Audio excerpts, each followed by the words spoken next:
Hello everyone welcome back to my Tapas Damayanti mini blog. तो देखंतु केमती आयोजन होची कोन पाई होची तो आगो को देखिले जानिबे। तो ये करा जाची पिठा हेबे। तो देखंतु सब एठी चलीची आयोजन। तो आमर एठी हेची खिचड़ी डाली तरकारी एंड चकुली पिठा।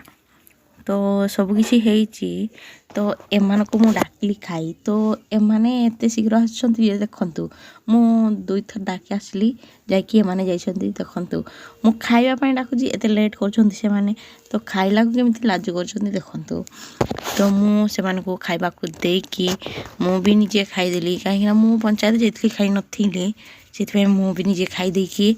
तो देखोची आगु कोन होउची सबो।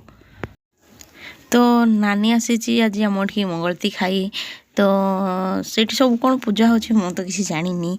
तो एठी आम बसैलु खुआवाई ताको मैंने देखते तो ट्रेनिंग रे सब अच्छा एना से माने भी आगू जीवे तो से ट्रेनिंग रे अच्छा। तो ये आमर खुआ होची पिठा। तो माँ समस्त को बंदे दौची सेमती ताको भी बंदे देला। तो ये जड़े जड़े करके पिठा खुआई देइछंती सब। तो देखंतु समस्ते केमिति खुआउछंती पिठा।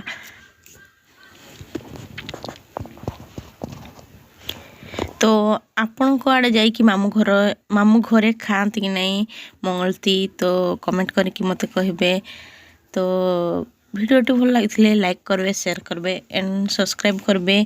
तो एंड समस्ते खुई सारे पिठा। तो नोना ये आसिकी पिठा टे खुई दौची मामा पछरे थिला मामा आसिकी खुई देला। तो एमाने देखो केमिति होजंती ए दुईटा हो भूतणी। तो कौन कहबी से कथा हो। तो सब सरीगला नानी को ये नहींदेवे जे झुंटी देदेले। तो झुंटी दे सारा पर सब जिते सब सामान जीवनानी घर को सब आणिक बाहर रखीदे सब सामान को सब बंदे देकी गाड़ी रे लेटा हम। तो काकी जाइए आगड़े गाड़ी को बंदे देले। तो एतकी रही लव यू वाचिंग।